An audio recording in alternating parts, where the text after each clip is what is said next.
têm, a menopausa todas terão. Mas a endometriose é um caso muito específico.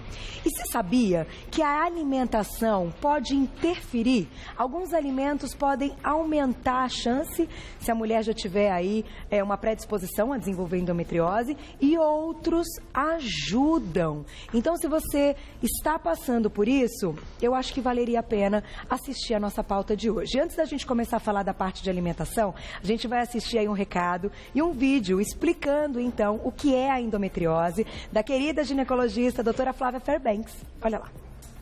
A endometriose é uma doença ginecológica benigna, caracterizada pelo implante do endométrio, tecido que reveste o útero por dentro, em um local fora do útero.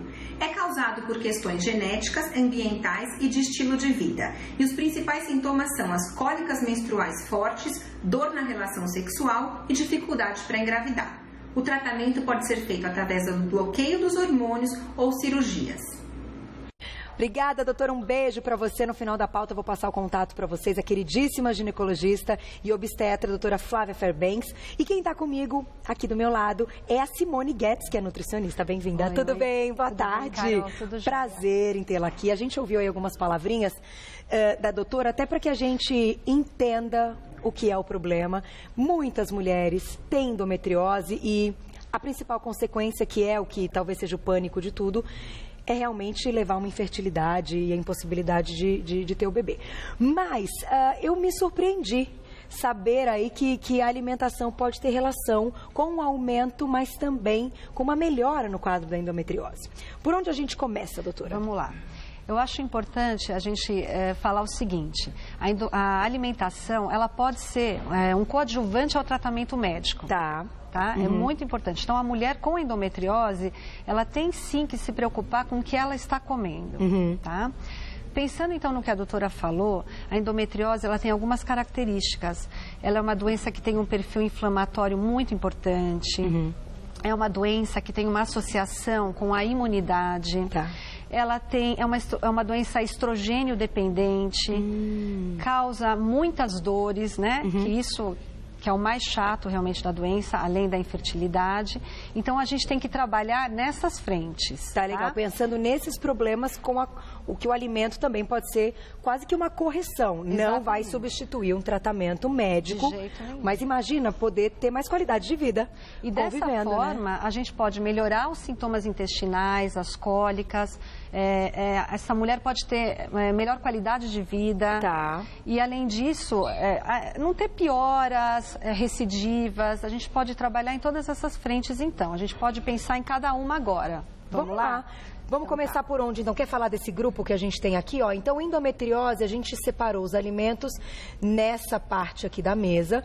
E podemos falar, então, um pouquinho dos grãos, como é que é? Olha, vamos pensar primeiro nessa questão. Eu acho importante a gente falar que a mulher com endometriose normalmente são muito magras. Ah, é? Tem uma relação direta? Tem uma relação com a magreza. Normalmente, mulheres com endometriose são mais magras e isso, às vezes, até fica mais severa a endometriose. Então, em consultório, a gente tenta normalizar o peso, sem magreza e sem sobrepeso. Então, a alimentação saudável entra aí também. Tá, interessante. Depois, tem a questão intestinal, né? A gente lembra que o intestino é a porta de entrada de todas as toxinas. Então, a gente tem que cuidar do intestino. Porque essas mulheres têm muitas cólicas, muitas dores, muita flatulência. E tem até constipação? Quem tem, então, endometriose pode ter um aumento de constipação intestinal. Principalmente depois de uma intervenção cirúrgica. Muitas retiram uma parte do intestino e aí o funcionamento já não é tão bom. É quando essa endometriose acaba aderindo, se acumula na parede do intestino. No intestino. E aí essas mulheres têm muita flatulência, elas se queixam de muita constipação. A gente tem que entrar, então, com lactobacilos, às vezes. A gente entra, né, que são probióticos, para a gente recompor a flora intestinal. E a gente tem que entrar nessa hora com fibras, né, para auxiliar o funcionamento intestinal. Então, fibras e muita água,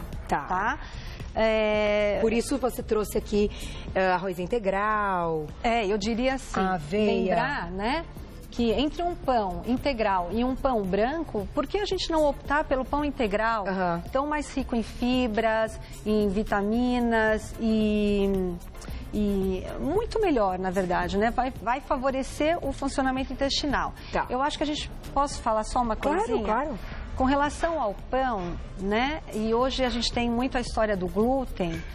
Tem um estudo que mostra pra gente que o glúten, às vezes a retirada do glúten pode realmente melhorar as dores da endometriose.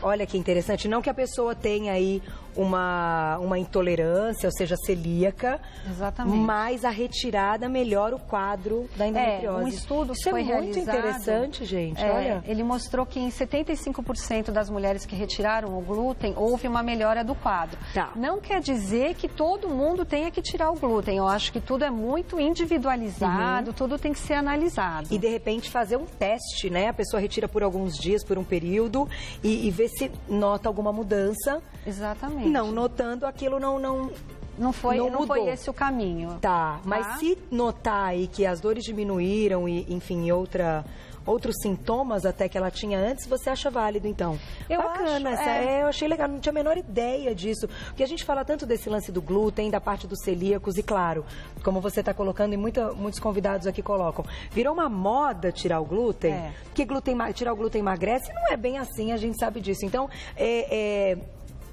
pensar esse lado do glúten, estudos já mostrando algumas coisas relacionadas até a outros problemas, a doenças, né? Então, não só o caso do celíaco, mas da endometriose da mulher. Achei interessantíssimo, meninas. Então, quem foi diagnosticado... E você falou corretamente, não é para tirar o glúten de todo mundo, mas existe um estudo que apontou esse caminho, então a gente tem que, no quadro geral, a gente tem que considerar isso. Perfeito, tá? perfeito. Tem mulheres que consomem pão de manhã, pão no lanche, biscoito no lanche da tarde, aí chegam em casa, na correria, e fazem mais um lanchinho à base de pão. Então, a gente, né?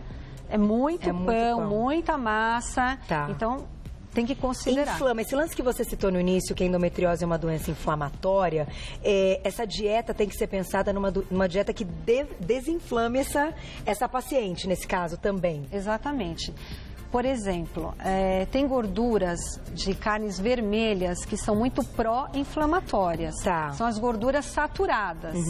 E a carne vermelha e os embutidos, eles também, nós já temos certeza que está relacionado a uma maior incidência de endometriose. Nossa. Então, a gente indica, né, para essas mulheres para consumirem mais frango, mais peixe e realmente reduzirem, evitarem ao máximo a carne vermelha. Interessante também, tá? Porque pode estar relacionada. Por isso que a gente colocou ali um peixinho ali no prato. Tá bonitão esse prato. Lembrando que, por exemplo, arroz com feijão, principalmente aqui um arroz integral, né? Ali é branco, mas aqui está o integral. Então, o arroz com feijão também é uma proteína completa e uma proteína vegetal. Tá. A quinoa... Aqui, ó, aqui a gente tem os flocos de quinoa. A quinoa também é uma outra fonte de proteína vegetal e que pode substituir muitas vezes a carne vermelha no prato. Tá. Porque essa mulher com endometriose, ela tem que ficar atenta ao consumo de proteínas. Porque como ela tem algum desequilíbrio, possivelmente, no sistema imune, né? São todas... tudo ainda é estudado na endometriose.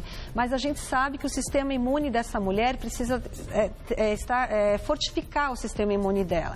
Então, a gente tem que ter esse bom consumo de proteínas, porque a proteína é que faz as células de defesa. Olha que interessante a gente pensar nisso. Então, normalmente, a mulher que apresenta o quadro de endometriose, que foi diagnosticada, tem uma imunidade mais baixa. A gente pode dizer assim, ela precisa fortalecer. Isso é uma preocupação. Exatamente. Vamos colocar uma perguntinha do público? A gente responde daqui a pouquinho. Você continua me contando, que eu estou vendo que tem couve, tem ricota, tem derivados de leite. Vamos entender. Perguntinha do público na tela. Olha lá. Quem escreveu pra gente foi Elisa. Um beijo pra você. Qual a diferença, então, entre a endometriose e a síndrome do intestino irritável? Elisa, que ela comenta aí de endometriose e de intestino irritável, que a gente sabe que tem muita gente que sofre de intestino irritável. Então, queria te perguntar o seguinte, a alimentação acaba sendo parecida, ou tem uma grande diferença? Enfim, os sintomas acabam sendo parecidos? É diferente, né? A endometriose é uma doença, uma patologia que acomete o sistema reprodutor feminino. A síndrome do intestino irritável, ela acomete o próprio intestino, é uma inflamação. E a endometriose acontece durante assim, 10 a 15% até a mulher entrar na menopausa, né? No período fértil da mulher. A síndrome do intestino irritável pode acontecer em homens, em mulheres, a vida toda, né? Até desde bem pequeno, né? Exatamente. Agora tem muitas diferenças. A síndrome do intestino irritável, a pessoa tem episódios de constipação, tem episódios de diarreia, é muito individual. Cada paciente vem com uma queixa diferente, às vezes muita flatulência, então ela tem que cuidar do intestino, da flora intestinal e dos alimentos que ela consome. A endometriose, ela pode ter uma repercussão no intestino. Nem todas as mulheres têm isso. Mas algumas só têm essa endometriose no útero, né? Exatamente, né? Em outros locais que ali as aderências não estão ali no intestino. Então, ela não vai sofrer nada com o intestino. Perfeito. E nesse caso, quem tem a endometriose, as aderências ali no intestino, normalmente elas sofrem de flatulência, de dores, de cólicas, de constipação.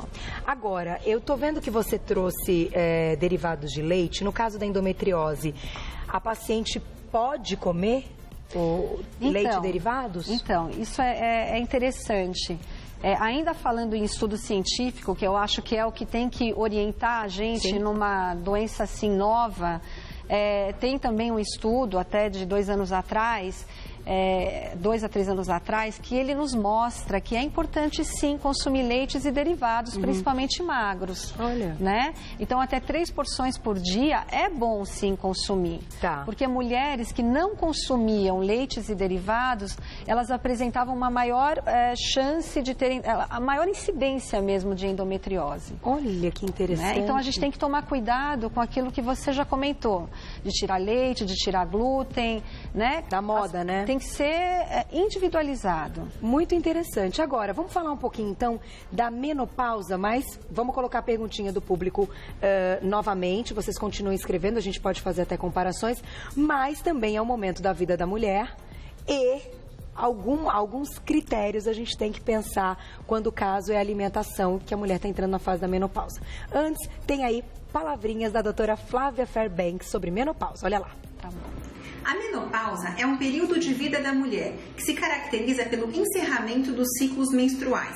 E isso acontece por conta da queda da população dos folículos ovarianos, trazendo um baixo nível de estrogênio que acaba aparecendo para a mulher como sintomas desagradáveis em 50% delas, refletindo ondas de calor, insônia, secura vaginal e às vezes depressão. O tratamento pode ser feito à base da reposição hormonal, em casos selecionados, ou mudanças em hábitos e estilos de vida, com bastante orientação na suplementação de soja na dieta e, eventualmente, medicamentos específicos para osteoporose, para depressão e para os remédios do colesterol. Obrigada, doutora Flávia Fairbanks. Quem quiser saber mais, o site dela é flaviafairbanks, tudo junto.com.br. Ela que é ginecologista e obstetra e hoje mandou aí pra gente explicações, pra gente também ter um lado do ginecologista, né? O lado do nutricionista é fantástico. Eu acho que em tudo na saúde a gente tem que pensar de forma multidisciplinar. Não tem jeito, né, doutora? Eu acho que assim a gente consegue ter muitos ganhos na saúde e os resultados são muito melhores. No caso da menopausa, a gente separou um grupo que está aí. São esses 3 elementos. O que você queria dizer da menopausa? E depois nós vamos unir e vamos fechar a pauta falando dos verdinhos, tá? Que a gente tem a couve aqui na mesa. Vocês já vão entender por que ela está aqui. Mas no caso da menopausa, o que é importante a gente respeitar desse período? Então, ali tem um iogurte, né? A gente tem que lembrar que nesse período a mulher começa a ter maior risco de ter fraturas, pode ter osteopenia, chance de ter osteoporose, de ter uma queda, ter uma fratura. Então, a gente tem que manter o consumo de leites, derivados, iogurtes, queijos magros. Tá? Os vegetais de cor verde escura, eles também têm cálcio. Então, por isso que eles estão aqui na mesa. Tá legal. bom? Então, consumir vegetais de cor verde escura. Lembrar deles também. Tanto na endometriose quanto na menopausa. Com certeza. Tá? Então, é importante ter esse consumo de leite e derivados. Ou, se a mulher não pode consumir leite e derivados, a gente tem que pensar numa suplementação de cálcio, numa outra alternativa. Mas a gente não pode perder isso de vista na menopausa. Outra coisa que é importante, que a doutora Flávia comentou, é que a mulher começa a ter maior risco de doenças cardiovasculares. Então, ela pode ter um aumento do colesterol LDL, que é o colesterol ruim. Ela teve a vida inteira um colesterol baixo e, de repente, aumentou. Então, ela tem que cuidar da alimentação e manter os níveis normais, né, de colesterol LDL. Então, o que você citou da endometriose, de evitar aí muita gordura saturada de origem animal, também cabe na menopausa. Com certeza, se mantém, né? Ali, a gente tem a aveia, porque a aveia eu acho um alimento, assim, fantástico. No caso, ali ele tem silício, que é muito importante para a pele, para a elasticidade da pele, flacidez, que a gente vai perdendo ao longo da vida, né? Então, nessa hora, é hora de repor, porque a mulher começa a ter a pele mais seca, né? Mais flácida. Olha que legal. Com menos colágeno. Então, a aveia entra ali. E eu coloquei também a linhaça, porque como tem essa queda do estrogênio, existem fitoestrógenos para você consumir nesse período, que é o caso da soja, para quem pode consumir, da linhaça. Eu não sabia que a linhaça também tinha essa semelhança, né, com os nossos hormônios. É uma semelhança de fitoestrógeno. Fitoestrógeno, exatamente, que é o que tem a queda na menopausa. Exatamente. Olha que interessante. Aí a gente utiliza nesse período. Na verdade, para algumas, isso principalmente para onda de calor, né, para fogacho. Então, para algumas mulheres resolve, para outras não, e tem que realmente procurar o tratamento médico, né? Às vezes terapia de reposição hormonal, outros caminhos. Mas da alimentação, esses são os principais pontos que a mulher tem que estar alerta quando ela entra na menopausa. Tem, até porque na menopausa a mulher começa a ganhar gordura abdominal, barriga, né? Nenhuma mulher quer ganhar barriga. Então, nesse período, hora de cuidar da alimentação, realmente comer de uma forma mais saudável, mais leve, mais trivial, para evitar esse ganho de peso. Olha, muito legais as informações e o Mar me falou que tem uma pergunta importante, né? A gente vai responder agora. Vamos colocar então na tela. Vamos ver quem escreveu pra gente. Um beijão pra Valquíria, obrigada. Fui diagnosticada com menopausa precoce com 35 anos. Faço reposição hormonal com adesivos e gostaria de saber qual a melhor forma de repor o cálcio, porque não tomo leite. Olha, que pergunta interessante. Aproveitando o caso da Valquíria, a gente pode dizer que essa menopausa precoce, ela não é comum, é bem difícil, né? É mais raro. Tem como a gente dizer por que algumas mulheres têm essa menopausa precoce? Tem a ver aí com o estilo de vida, de repente? Isso eu acho que é uma pauta que a gente podia fazer, né, Má? Achei super interessante, porque não é fácil para a mulher entrar... Estão pedindo? Devem ter mandado mais perguntas.